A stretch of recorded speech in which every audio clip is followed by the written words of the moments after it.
Poliisi y'e Lwenge esanze akaseera akazibu okugumbulula abawagizi ba Maada Nanyanzi abakedde okwekalakaasa nga baagala akakiiko ebyokulonda kalangirire omuntu waabwe yawangudde ekifo kya mmeeya w'akabuga k'e Kyazanga.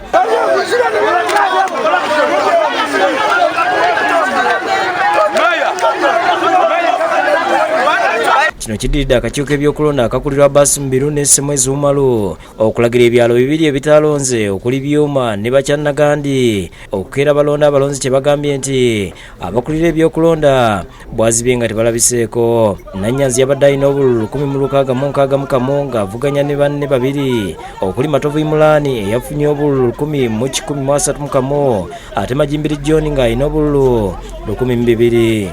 John owulira ne Matovu Imulaani okiwulira naye Matovu Imulaani bebaze eno bawaayo ssente bavuluge. Bano bagambye nti bagenda kuzikiza okutuusa nga balangiridde omuntu waabwe kuba bakoye obubbi obwetobese mu kamyufu k'ekibiina ky'NRM.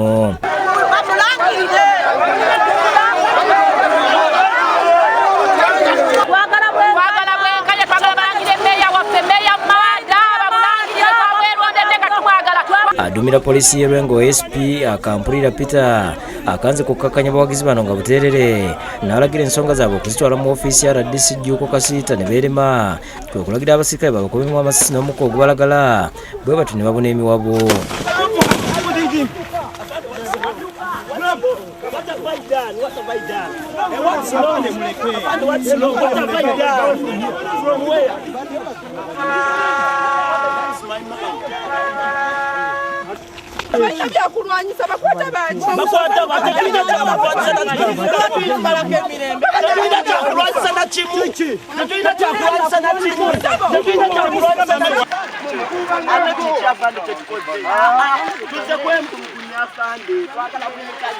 Wanakkirizaako Nanyanzi okugenda ewa RDC Kasiita era bannamawulire n'abawagizi basigadde bakonkomalidde wabweru wa geeti.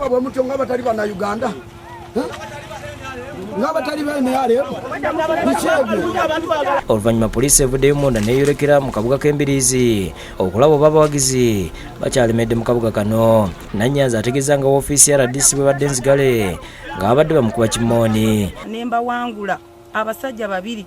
Pulezidenti Museveni njagala kusaba onnyambe bampisaamu amaaso kubanga ndi mukyala. Abakyala tulonze NRM. Kubaddeko Mwai Majimbiri John ne Imulaani Matovu Saalongo.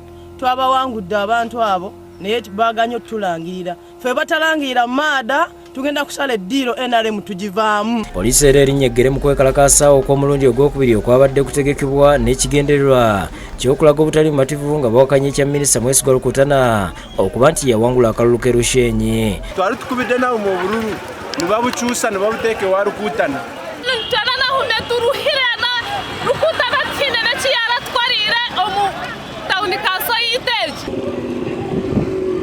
Kino poliisi ekutte abantu 5 bajjiddwa mu lukiiko lwe babadde batuuzizza mu woteeri nga kati bakuumibwa ku poliisi y'e Lubaale. Tugenda bagulako omusango gw'okukuma omuliro mu bantu ate tusobole okubatwala mu kkooti. Ebyo nga biri bityo Kajumba Patrick yabadde yeesimbyewo okukwatira NRM bendera ku bwa LC5 eyisingiro ne Naomi Namalaba Ketunga abadde yeesimbye ku ky'omubaka omukyalo w'Embalala balaza obutali bumativu olw'engeri gye baba bawanguddemu. Bagambye nti ebyalangiriddwa ebikwatagana byafulumiziddwa. Because the form is very clear.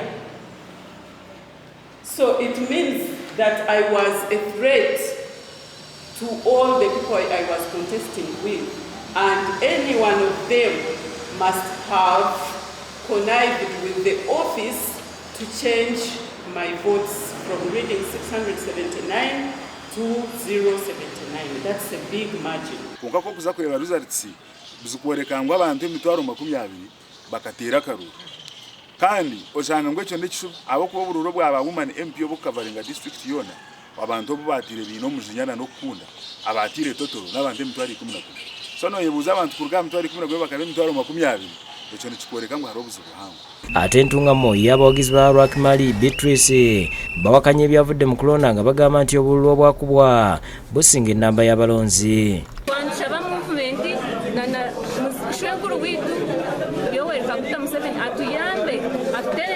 Kanisa ni to luga byo ko garkwa munano bitu bwana garkwa munano ga bagumba ni MPs naba mbatereho ubururu ntwenda bugaruke mu bwishonga hariho iyo twite ubururu side za rwicinaro polling stations zimwe izimariya ya byamiriye declaring forms akanga kuzarangira za bias stress kandi ziyaga wini